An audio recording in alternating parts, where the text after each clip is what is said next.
আল্লাহর নবীজি একজন মুনাফিকের জানাজার নামাজ পড়েছে। যেই মুনাফিক ওদের প্রান্ত থেকে 300 জন লোক নিয়ে ভেগে গিয়েছিল, ইসলামের অমুক অমুক ক্ষতি করেছে, নবীর সাথে বলতে শুরু করলেন। ওমর রাদিয়াল্লাহু তাআলা আকাশের দিকে তাকায়, আল্লাহর সাথে বলতে থাকে, আল্লাহ নবীজি তো নামাজ পড়ে ফেলেছেন, আপনি ওহী নাজিল করেন, ওহী নাজিল করে চিরতরে মুনাফিকের জানাজার নামাজ যেন নবী না পড়ে এমন সম্পর্কে একটা আয়াত নাজিল করেন। উমর রাদিয়াল্লাহু তাআলা মনে মনে এই পরিকল্পনা করতেছেন।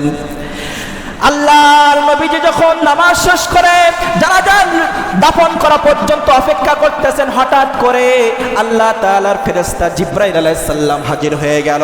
জিবরাইল আলাইহিস সালাম হাজির হয়ে ওমর রাদিয়াল্লাহু তাআলার কথা মতো, তাদের মনের আবেগের মতো আল্লাহ তাআলা আয়াতে কারিমা নাজিল করে দিলেন, ওয়ালা তুসাল্লি আলা আহাদিম মিনহুম মাতা আবাদা ওয়ালা তাকুম আলা কবরি ইন্নাহুম কাফারু বিল্লাহি ওয়া রাসূলিহি ওয়া মাতু ওয়া হুম ফাসিকুন।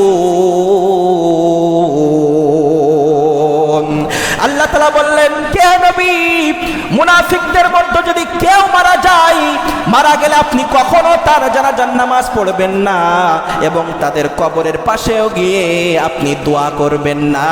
আজ থেকে মুনাফিকদের জানাজার নামাজ পড়া বন্ধ। আব্দুল্লাহ বিন উবাই এমন এক ব্যক্তি ছিল, বিশ্ব নবী সাল্লাল্লাহু আলাইহি সাল্লামের পিছনে আব্দুল্লাহ বিন উবাই নামাজ পড়তো। নবীজি যেমন করে জুব্বা পড়তেন, আব্দুল্লাহ বিন উবাই তেমন জুব্বা পরতো। নবীজি যেমন মাথায় পাগড়ি পরতেন, আব্দুল্লাহ বিন উবাই তেমন মাথায় পাগড়ি পরতো। নবীজি কোথাও সফরে গেলে আব্দুল্লাহ বিন উবাই নবীজি সাল্লাল্লাহু আলাইহি সাল্লামের সাথে সফরে যেতেন। এক কথায় আব্দুল্লাহ বিন উবাই নবীজির কাছাকাছি থাকতেন।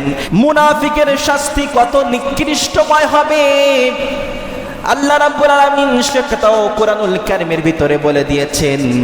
বিশ্বনবী সাল্লাল্লাহু আলাইহি সাল্লাম একদিন সাহাবায়ে কেরামদের মাঝে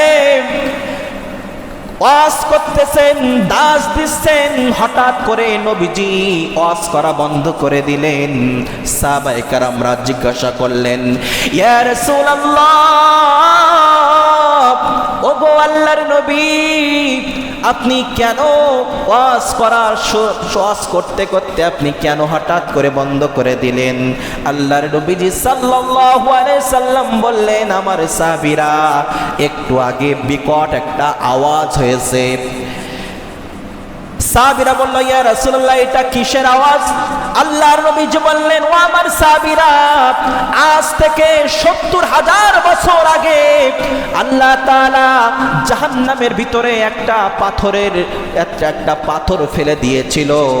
এই পাথরটা আস্তে আস্তে করে যেতে যেতে ৭০,০০০ বছর পরে এই পাথরটা জাহান্নামের সবচেয়ে নিম্ন স্থানে, সবচেয়ে তলদেশে গিয়ে আঘাত করেছে। এই জন্য এমন জোরে আঘাত হয়েছে যে আঘাতের কারণে মনে হচ্ছে ভূমিকম্প হবে, মনে হবে কিয়ামত শুরু হয়ে যাবে, এত বিকট আওয়াজ হচ্ছে। সাহাবায়ে কেরামরা জিজ্ঞাসা করলেন, ওগো আল্লাহর নবীজি, এই জাহান্নামের সর্বনিম্ন স্তরে কারা থাকবে? কাদের জন্য আল্লাহ তাআলা এই জাহান্নামটাকে বানিয়েছেন? কেন বানিয়েছেন একটু ভাবুন। ৭০,০০০ বছর পরে একটা পাথর প্রত্যেক দিন তার স্পিড গতি অনুযায়ী মানে নিচের দিকে নামতেই আছে ৭০,০০০ বছর পরে সেই পাথরটা জাহান্নামের সবচেয়ে নিম্ন স্থানে গিয়ে আঘাত করেছে। তাহলে কত নিচে হতে পারে? আল্লাহর নবীজি বললেন, ও আমার সাহাবীরা, এই জাহান্নামে তারা যাবে। আল্লাহ রাব্বুল আলামিন সুন্দর করে নবীজির কথা অনুযায়ী সূরা নিসার ১৪৫ নম্বর আয়াতে কারিমার ভিতরে এর দলিল দিয়ে দিলেন, ইন্নাল মুনাফিকিনা ফিদ-দারকিল আসফালি মিনান নার। আল্লাহ তাআলা বলছেন, নিশ্চয় মুনাফিকরা জাহান্নামের সর্বনিম্ন স্তরে তাদের অবস্থান করবে। নাউজুবিল্লাহ বলেন, জোরে বলুন নাউজুবিল্লাহ।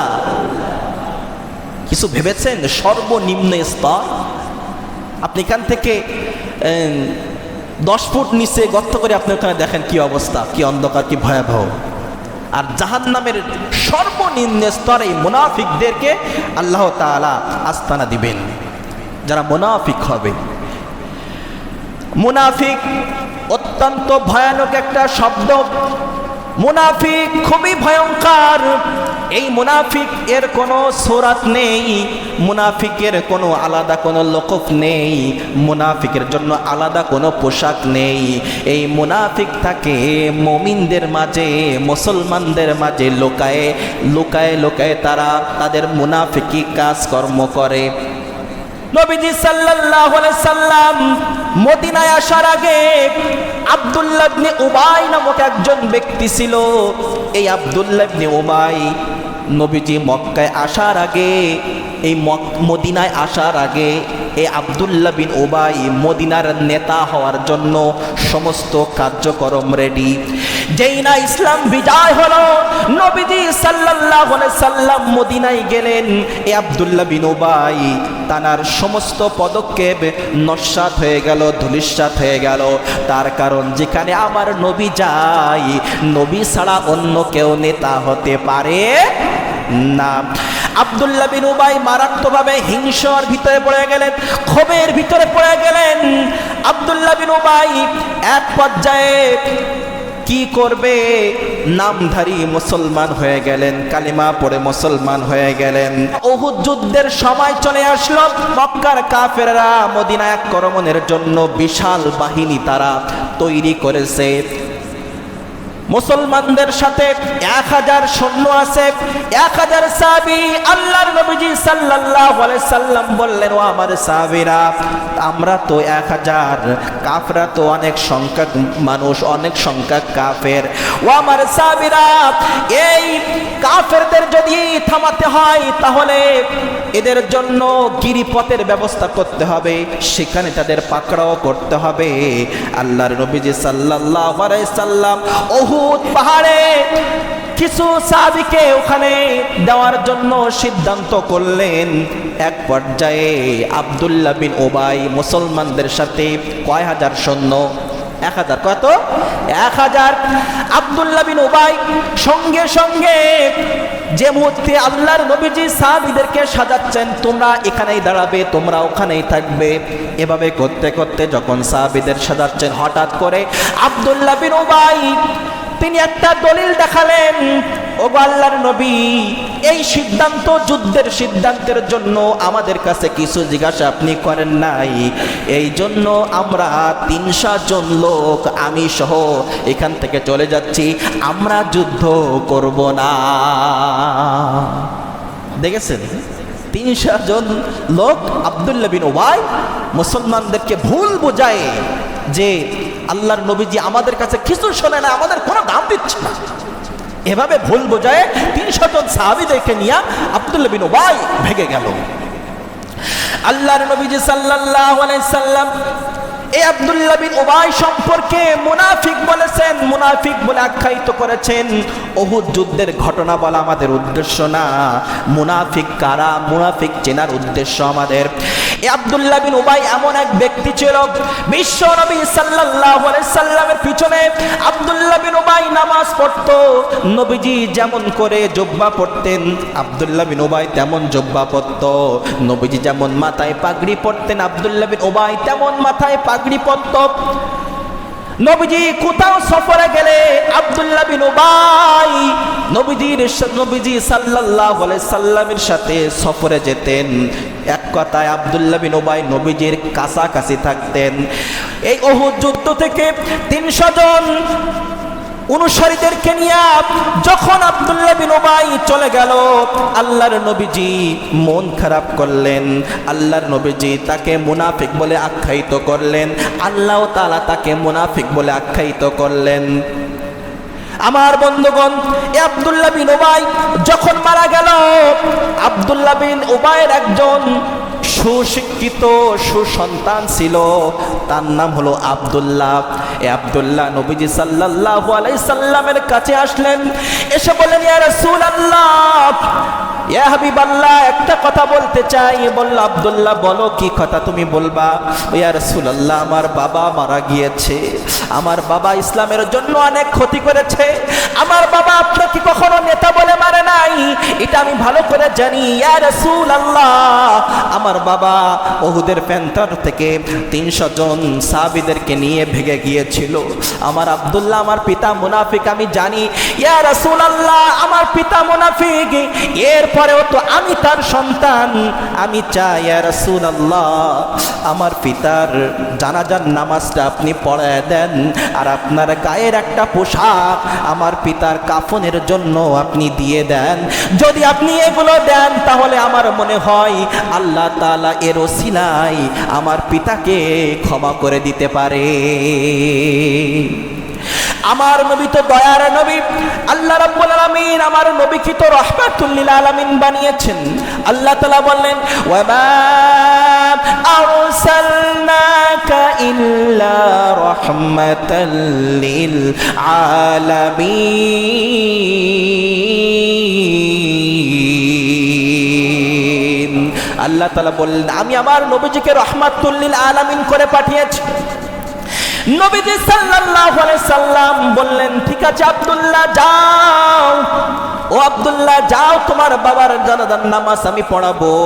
আল্লাহর নবীজি নিজের গায়ের জুব্বাটা খুলে আব্দুল্লাহর কাছে দিয়ে দিলেন, যাও তোমার বাবার কাফনের জন্য জামাটা ব্যবহার করো। এই খবর শুনে সঙ্গে সঙ্গে আব্দুল্লাহ আর দেরি করলো না, দৌড়ালো। সাহাবীরা জানে ওই আব্দুল্লাহ যারা আমার বাবা মুনাফিক, আল্লাহর নবীজি অনুমতি দিয়েছেন, আর দেরি করা যাবে না। যদি দেরি করি, আল্লাহ তাআলার পক্ষ থেকে যদি আয়াতে কারিমা নাজিল হয়ে যায়, নবী জানাজা পড়বেন না, তাহলে তো আর জানাজা পড়বে না। এই জন্য আব্দুল্লাহ দৌড়ালেন, মানুষদের মাঝে বলতে শুরু করলেন, আমার বাবার জানাজা বিশ্ব নবী সাল্লাল্লাহু আলাইহি সাল্লাম পড়াবেন। এই খবর তিনি সমস্ত জায়গায় ছড়ায় দিলেন। এভাবে করতে যখন সবার কানে পৌঁছায় গেল, সবার কাছে যখন পৌঁছায় গেল, এই আব্দুল্লাহ বিন উবাইর উত্তরসূরি ছিল, 1000 মুনাফিক ছিল।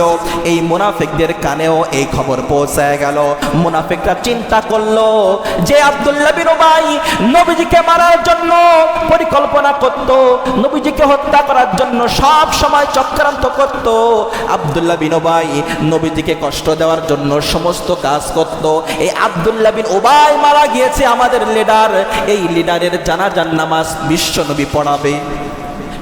তারা তো শুনে আশ্চর্য হয়ে গেলেন, তারা দূরত্ব চলে আসলেন, আমরা দেখতে চাই কেমন করে বিশ্বনবী সাল্লাল্লাহু আলাইহি সাল্লাম আব্দুল্লাহ বিন উবাইয়ের জানাজার নামাজ পড়ায়। একথা দেখার জন্য সাহাবীরা, ওই যে মুনাফিক 1000 মুনাফিকরা, তারা জানাজার নামাজে চলে আসলো। এই খবর সাহাবীদের মাঝেও পৌঁছায় গেল, হযরত ওমরের কানে পৌঁছায় গেল। বিশ্বনবী সাল্লাল্লাহু আলাইহি সাল্লাম যখন জানাজার নামাজ পড়ার জন্য যখন নবীজি বাইর হবেন, ওমর রাদিয়াল্লাহু তাআলা নবীজির জুব্বা টেনে ধরলেন, ইয়া রাসূলুল্লাহ আপনি যায়েন না। আল্লাহর নবীজি বললেন, ওমর ছেড়ে দাও। ওমর মুস্কি হাসি মেরে বললেন, ওমর ছেড়ে দাও, আমার আল্লাহর পক্ষ থেকে তো কোনো নির্দেশনা আসে নাই। ওমর আমি জানাজার নামাজ পড়ব। নবীজি সাল্লাল্লাহু আলাইহি সাল্লাম জানাজার ময়দানে চলে গেলেন, ওমরও নবীর সাথে সাথে চলে গেলেন। আল্লাহ রাব্বুল আলামিন সূরা তাওবার 80 নম্বর আয়াতে কারিমার ভিতরে বলছেন, ইস্তাগফির লাহুম আও লা তাস্তাগফির লাহুম ইন তাস্তাগফির লাহুম 70 মাররাতান ফালাই ইয়াগফিরাল্লাহু লাহুম। আল্লাহ তাআলা বললেন, নবী তুমি মুনাফিকদের জন্য যদি আমার কাছে দোয়া করো, আমি মুনাফিকদের কখনো ক্ষমা করব না। তুমি যদি 70 বারও দোয়া করো, এর পরেও আমি ক্ষমা করব না। আল্লাহর নবীজি এই আয়াতে কারিমার দিকে লক্ষ্য করে বললেন, ওমর আমি প্রয়োজনে 100 বার দোয়া করব, এরপরেও আমি আব্দুল্লাহ বিন উবাইয়ের জানাজার নামাজ আমি পড়াবো। আল্লাহর নবীজি সাল্লাল্লাহু আলাইহি সাল্লাম জানাজার নামাজ শেষ করলেন। জানাজার নামাজ যখন শেষ করে ফেললেন। সঙ্গে সঙ্গে ওমর রাদিয়াল্লাহু তাআলা খুবই চিন্তিত। আল্লাহর নবীজি একজন মুনাফিকের জানাজার নামাজ পড়েছে, যেই মুনাফিক ওদের প্রান্ত থেকে 300 জন লোক নিয়ে ভেগে গিয়েছিল, ইসলামের অমুক অমুক ক্ষতি করেছে। নবীর সাথে বলতে শুরু করলেন। ওমর রাদিয়াল্লাহু তাআলা আকাশের দিকে তাকায়, আল্লাহর সাথে বলতে থাকে, আল্লাহ, নবীজি তো নামাজ পড়ে ফেলেছেন, আপনি ওহী নাজিল করেন, ওহী নাজিল করে চিরতরে মুনাফিকের জানাজার নামাজ যেন নবী না পড়ে এমন সম্পর্কে একটা আয়াত নাজিল করেন। ওমর রাদিয়াল্লাহু তাআলা মনে মনে এই পরিকল্পনা করতেছেন।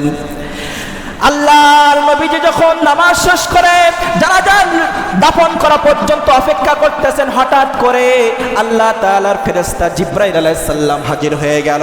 জিবরাইল আলাইহিস সালাম হাজির হয়ে ওমর রাদিয়াল্লাহু তাআলার কথা মতো, তাদের মনের আবেগের মতো আল্লাহ তাআলা আয়াতে কারিমা নাজিল করে দিলেন, ওয়ালা তুসাল্লি আলা আহাদিম মিনহুম মাতা আবাদাও ওয়ালা তাকুম আলা কবরি ইন্নাহুম কাফারু বিল্লাহি ওয়া রাসূলিহি ওয়া মাতু ওয়া হুম ফাসিকুন।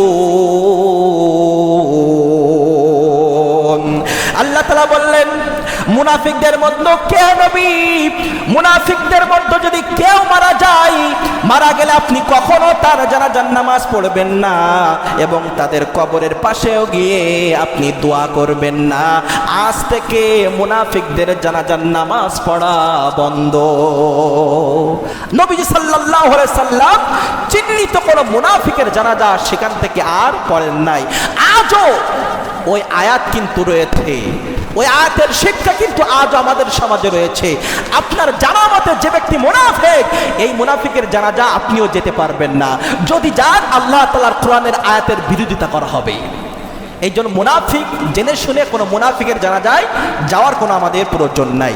আমার বন্ধুগণ, মুনাফিক সম্পর্কে অনেক কথা আমরা নিয়ে এসেছিলাম, কিন্তু সময়ের অভাবে আমরা বলতে পারতেছি না। একটা কথা না বললেই নয়। আজকে